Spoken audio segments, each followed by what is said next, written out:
Hey everyone, Firegrass here, and today I'm going to show you how to get 49 currency rewards out of a single map using the Archnemesis mechanic.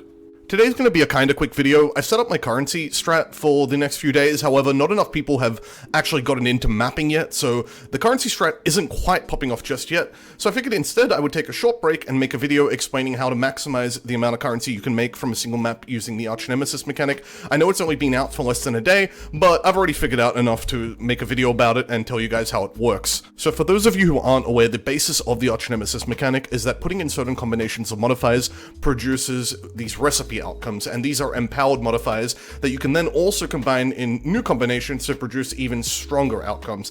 And there is a certain combination of these when put in a certain order that can produce 49 currency rewards in a single map.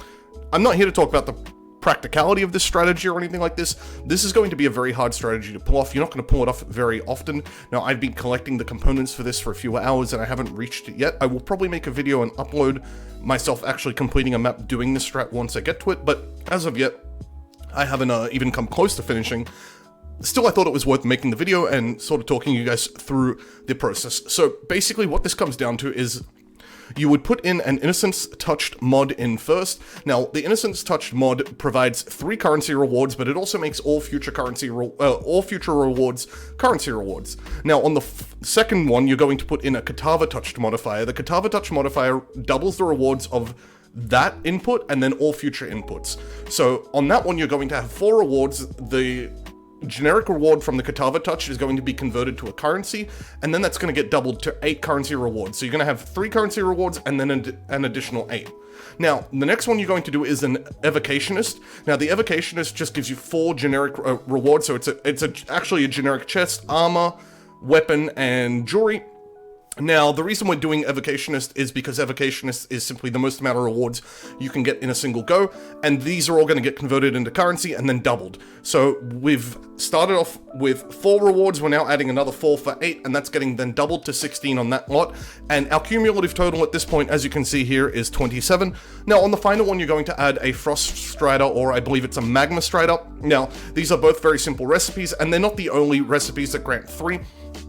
However, they are the simplest, and we're going to get into that in a sec.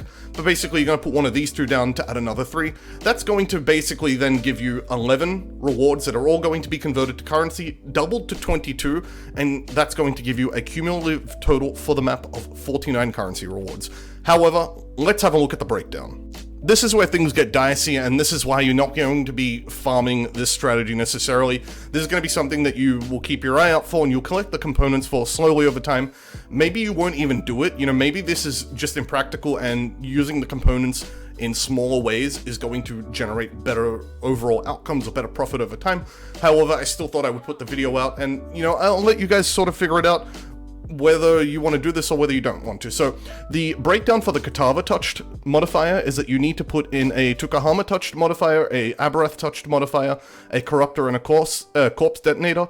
Now, the Tukahama is made from putting in a Bone Breaker, which is a basic one, but also a Magma Barrier, which comes from Incendiary and Bone Breaker, and an Executioner, which comes from Frenzied and Berserker, so on and so forth. I've color-coded these so that you can kind of easily see how they build into each other. Now, if it comes down and across with a lighter shade of the color, then you can tell that they're components. So down here you can see that Aberrath is made from Frenzied, Flame Strider, and Rejuvenating. Flame Strider is made out of Flame Weaver and Hasted. Rejuvenating is made out of Gargantuan and Vampiric.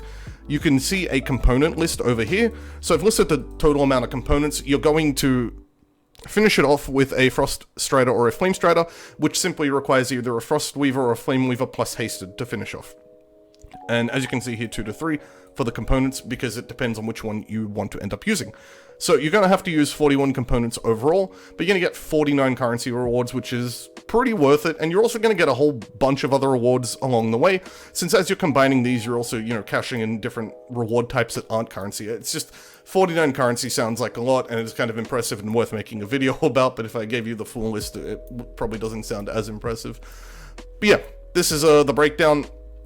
I will include this spreadsheet in the description of the video so that you can just follow along and, you know, keep this on hand. I believe there is a mod list on PoEDB already as well, so you can go through that for yourself if you want.